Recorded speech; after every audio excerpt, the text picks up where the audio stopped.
venait guérir des maladies de peau ici, des eczémas, des boutons qu'on avait sur la peau, on les guérissait de cette façon-là, en venant demander une faveur ici. Dans d'autres endroits, on va implorer la dame de guérir les maladies des yeux. Et cette dame, donc on peut l'appeler Marie, c'est la terre-mère en fait. C'est la nature, ce sont tous les événements qui nous entourent, c'est-à-dire la végétation, les intempéries, tout ce qui fait la nature. Et elle a un rôle fondamental, si c'est la nature, c'est notre mère à tous. Pour guérir la maladie, on se frotte le bras. Par exemple, si on a de l'eczéma sur le bras, on se frotte le bras avec ce linge-là, après l'avoir imbibé d'eau, et on laisse le linge à cet endroit-là. Donc normalement, la maladie reste là, quoi. On appelle ça trop vite, à mon avis, de la superstition. Moi, je crois que fondamentalement, l'humanité a toujours besoin de symboles et de gestes comme ça pour se prémunir contre des tas de choses. L'autre manière de pratiquer le rite, c'était de laisser un objet important qui vous tient à cœur, un bijou par exemple, les pièces de monnaie, un jouet laissé par un enfant, un petit chat. Certainement qu'il a laissé ça, comme autrefois on laissait des objets, des vêtements d'enfants.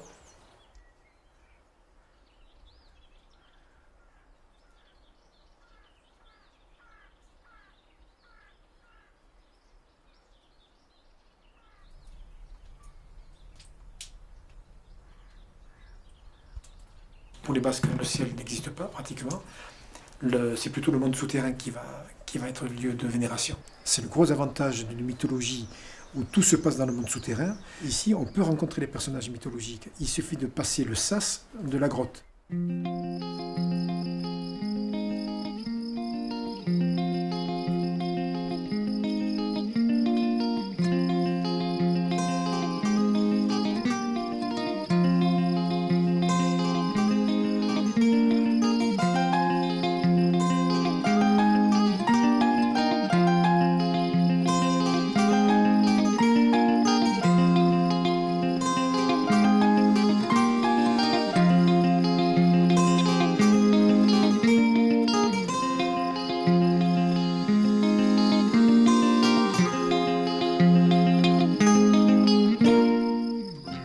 Au Pays Basque, la mythologie n'est pas qu'une affaire de dieux, mais de lieux. La montagne, la nature, la mer et les grottes inspirent les mythes, comme celui des Lamignacs, créatures féminines souterraines aux pieds palmés.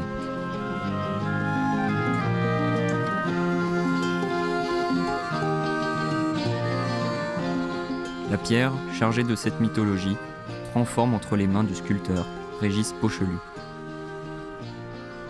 La mythologie, ce qui me plaît, comme beaucoup de choses dans la vie, c'est qu'elle n'est pas figée. Elle est ouverte et elle laisse la place à l'interprétation et à la vérité de chacun.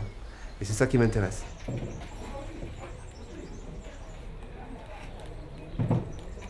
Ce sont des personnages d'abord qui sont contés, donc il n'y a pas de visuel. Le visuel a été fait au fil des siècles par les artistes qui l'ont voulu l'illustrer. Mais ces personnages, chacun peut lui donner son interprétation, d'après son imagination, de sa posture.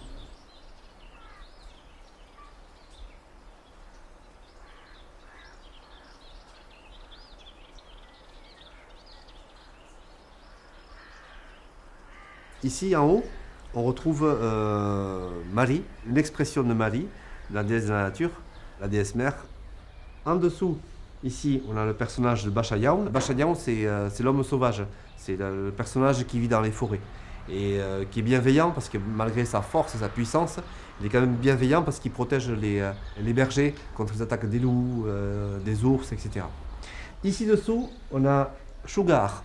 Alors Shugar, le dieu serpent, dans les mythes basques, on dit qu'il s'est accouplé avec Marie pour fabriquer ou inventer en tout cas les êtres humains que nous sommes. Et ici en bas, Aquelarre. Donc le fameux personnage très célèbre qui est en fait soi-disant le personnage qui dirigeait les sabbats, les susnommés sabbats. C'était en fait une personne avec une tête de bouc. Et sans oublier le détail que je vais vous montrer, parce que je vais vous confier un petit secret, c'est que ici, je ne sais pas si vous le voyez à la caméra, là se trouvent des empreintes. Ça, c'est les empreintes des Lamignacs. Si un mythe reste figé et s'arrête, qu'est-ce qu'il devient? est-ce qu'il ne meurt pas? C'est pour ça qu'il je trouve important de reparler de ces personnages-là, d'essayer de les lire aujourd'hui avec nos yeux d'aujourd'hui. Et je suis convaincu que demain, eh bien, ils auront encore une autre forme. C'est très bien. Reparler de la mythologie, n'est-ce pas prendre le risque de la déformer? Sougarramurdi, village situé à la frontière espagnole, fut le théâtre des bûchers, conséquence des procès en sorcellerie intentés par l'Inquisition en 1609. 11 personnes soupçonnées d'être des sorcières ont été condamnées. C'est dans les grottes de Sougarramurdi qu'auraient eu lieu les sabbats, ces prétendues assemblées cérémoniales de sorciers et de sorcières, marquées par le culte rendu au diable. Mais qui étaient vraiment ces femmes? On considère toujours le côté maléfique des sorcières. On consent quand même de temps en temps à rappeler que c'était des femmes qui avaient certaines connaissances et tout ça, mais on mélange tout. Les accusés de faire mourir des enfants, de fabriquer du poison avec des enfants mort-nés, par exemple, des choses terribles, quoi. Tout ça, c'est un montage, tout simplement pour pouvoir les accuser d'adorer le diable.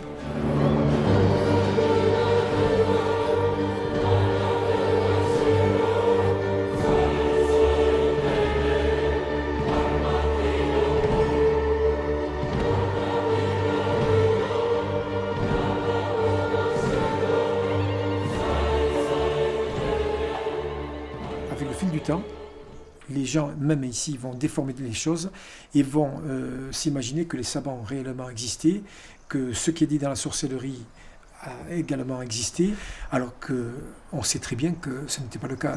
On l'a cru pendant un moment, XVIIe siècle, XVIIIe siècle, mais on sait très bien que petit à petit, c'est impossible.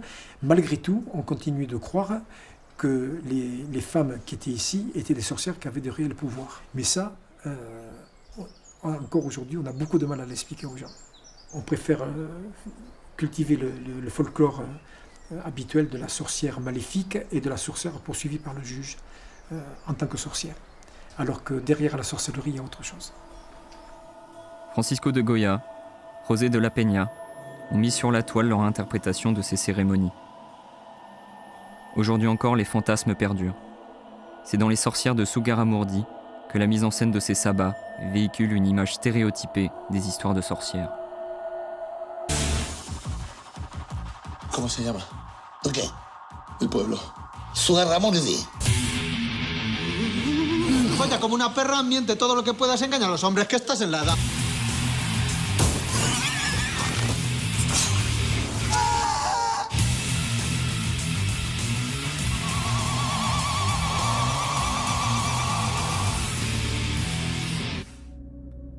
Auteur d'une encyclopédie de la mythologie basque, Claude Labatte s'est également penché sur la chasse aux sorcières et décrit les actes du juge Pierre de l'Ancre dans la partie basque française. Les Basques qui parlent la même langue d'un côté et de l'autre de la frontière paraissent suspects au roi et le juge les accuse d'être des espions au service d'un roi, le roi d'Espagne ou du roi de France, c'est selon. Donc ça veut dire qu'on va toujours désigner des gens qui gênent aux entournures le pouvoir. Il va s'arranger pour les accuser de manière très fine, en faisant appel à toutes leurs croyances traditionnelles, la mythologie en particulier. Ordonné par Henri IV, le juge s'est servi des coutumes traditionnelles et des carnavals locaux pour faire expliquer le sabbat. C'est de cette manière que le symbole, au départ bénéfique du bouc noir, a été dénaturé. Dans chaque ferme, il y avait un bouc noir qui était là pour protéger les autres animaux domestiques. Donc cette coutume-là, elle survit en quelque sorte encore aujourd'hui. Dans chaque troupeau de brebis blanches, on met une brebis noire. On dit que c'est l'avatar du bouc noir d'autrefois. Donc ce bouc noir, quand le juge leur fait raconter, il s'en sert pour dire que Satan prend la forme du bouc noir. Donc il en fait un animal maléfique, alors qu'il était bénéfique jusque-là. Et les Basques l'acceptent parce qu'ils ont besoin de se défendre de cette manière-là, quoi, si on peut dire. On a détourné leur culture pour faire raconter ces choses-là. Pour éviter de la détourner, on la préserve dans les musées, figeant cette culture, l'immobilisant dans des vitrines. Exposée comme des souvenirs d'un autre temps, la mythologie affaiblie par les déformations survit ailleurs, grâce à de nouveaux interprètes. Aujourd'hui en Pays Basque, il y a beaucoup d'artistes qui s'inspirent de la mythologie, et la musique en particulier, qui a un retour à la mythologie, ils n'hésitent pas à appeler par exemple un morceau de musique d'un nom d'un personnage mythologique, parce que pour eux c'est évident, la musique peut dire la mythologie.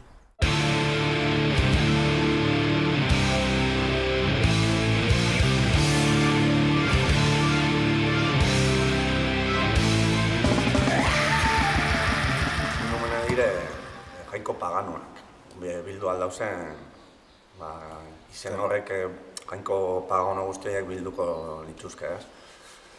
Basajaun, Lamia, gaueko... Bai, nolabait, kristautasunetik kanpo ulertu aldien jainkuak edo.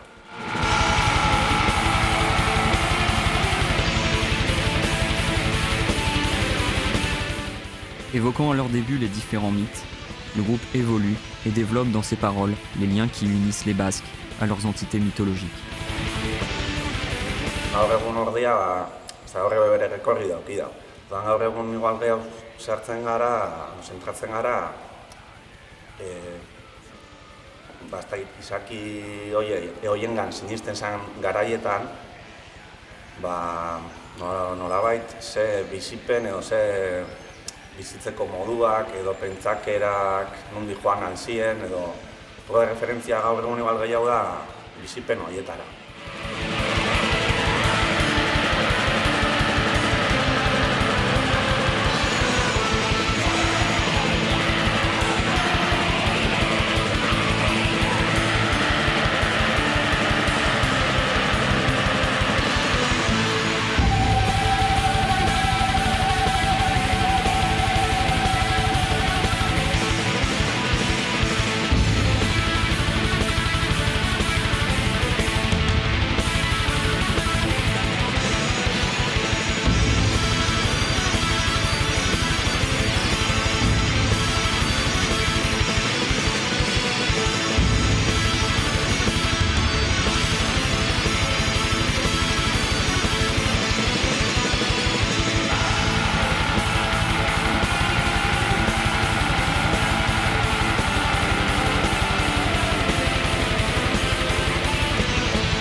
N'és para de Lamia.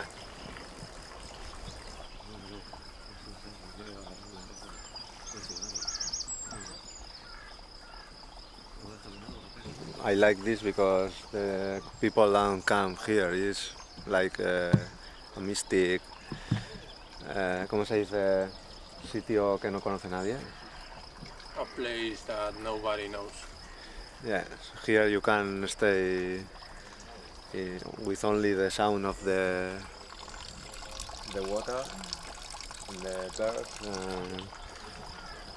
Nature is good. With the Spanish guitar, you can find inspiration, I think. Yeah, I like this. Azkenean nortasuna, ez? Gure nortasuna adierazteko beste modua da. Sinistu, bueno, hori, lehen esan dugun moduan ari gauza pertsonala da. Baina bai kulturalki asko inozkoela, ez da dit, gure kulturatik datorkigun gauza bat da. Igual ez historio mitologikoa, baina bai mendira fatea, ez da nola esan, lurrakin konektatuta egotea, nahiz eta gaur eguneko gauzak normalakin, ez? Baina bai hori betidanik auki gauela, ez?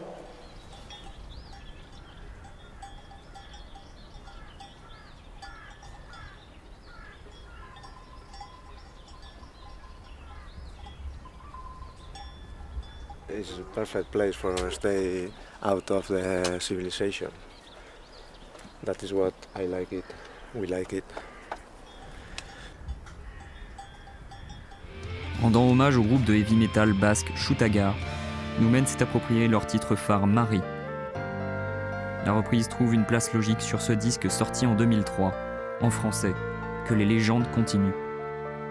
Oso tipikoa izan da abesti bat, adibidez Mari, ez? Euskal mitologiai buruz berbetzen dagoena, eta hemen Euskal Herrian oso famatu izan da talde baten kanta bere guretako garai ona zanian, ez? Orduan, pentsa gauen ditzia, gure terrenora eruatia, eta, bueno, bastante heavy geratu zen, baina guri ikutu asko dauko. Eta zimaz puntazo moduan ingauen.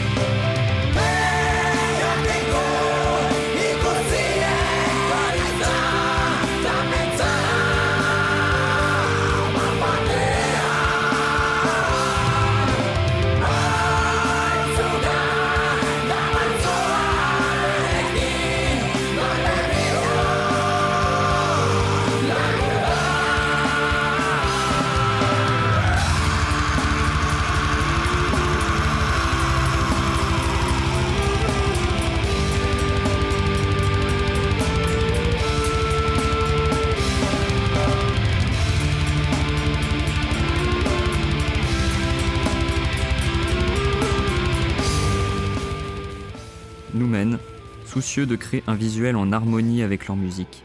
Dame Nature, ses forêts et ses montagnes se retrouvent au centre de leur pochette.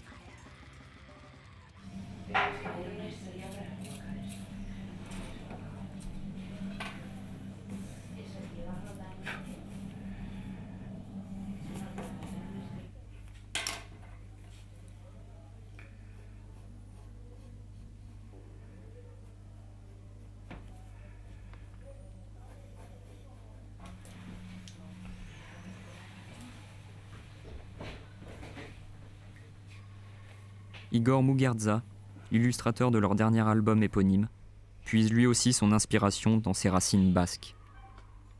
These three are my version of Basque witches, typical hat witch for three witches.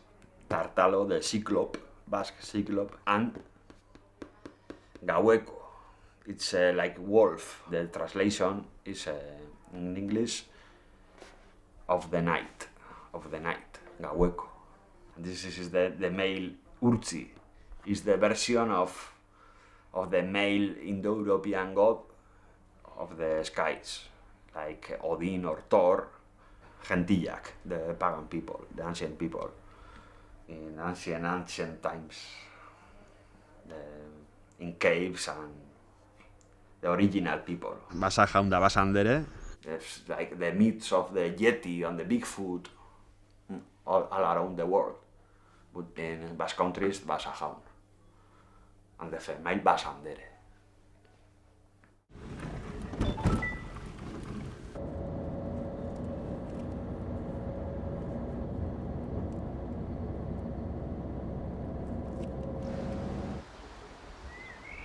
Mundu modernoa ez zaite gehiegi interesatzen, bakarrik natura eta aintzinako eraikinak eta hondakinak. Horre gauzak harrisiak eta natura, bere osotasune. On a besoin de réenchanter le monde. On peut dire le monde autrement qu'avec tout ce qu'on entend à la télévision, tout ce qu'on entend dans les actualités. Ça veut dire qu'on a un besoin en soi d'avoir affaire à un monde enchanté et enchanteur. Inspiratzen hauen guztia, leizeak, atxak, baso ilunak, horrelako gauzak, paisai ilunak. Betidanik maite izan dut fantasia heroikoa, horrelako gauzak, historia, gauza ilunak, hor dira nire kabuz egindako lanak. Gero taldeentzat esaten didatena egiten dut. Ahalegintzen nahi bintzat. Hau da, nire Mari Jainkosaren representazio xumea, ikusten duzuten bezala. Da, representauta dago, Shoutagar taldeak esaten zuen moduan, bueno, esaera zaharrak bai, egan, zua egina. Da, hemen ikusten dezakezue, bere suge arra edo sugarra.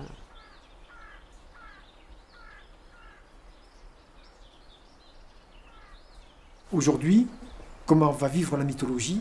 Moi, je pense qu'on va peut-être trouver des moyens, par l'art notamment, de la faire vivre, de la faire continuer son aventure, quoi. Gure hizkuntzaz eta gure kultura zarro gaude eta gure musika egiten dugu. Naiz eta beste batzuen influentzia auki, baina gure musika dela ulertzen dugu eta gure musika egiten dugu. Une culture, c'est aussi quelque chose qui nous construit, qui nous aide. Elle mérite un certain respect. Et le meilleur moyen de respecter une culture, c'est de la faire vivre et de la faire survivre, c'est-à-dire de l'augmenter toujours. Nik uste gainontzeko herriak bezala. Gure lurra maite dugu, da eske gure bere semeak gara, orduan, bai. Gu parte gara, lurraren parte, gure lurraren parte gara. Eta mundu guztia, bai, noski. Kanpotik etortzen da jendea, bai. Ez gu bakarrik. Finalement, il n'y a pas de vérité figée. Tout est prêt à évoluer et on a tout à réinventer d'ailleurs. Je crois que l'imagination est une constitution de la nature humaine. Il faut surtout cultiver l'imagination. Alors avec cette mythologie, avec toutes les mythologies, et puis peut-être continuer de créer des mythes.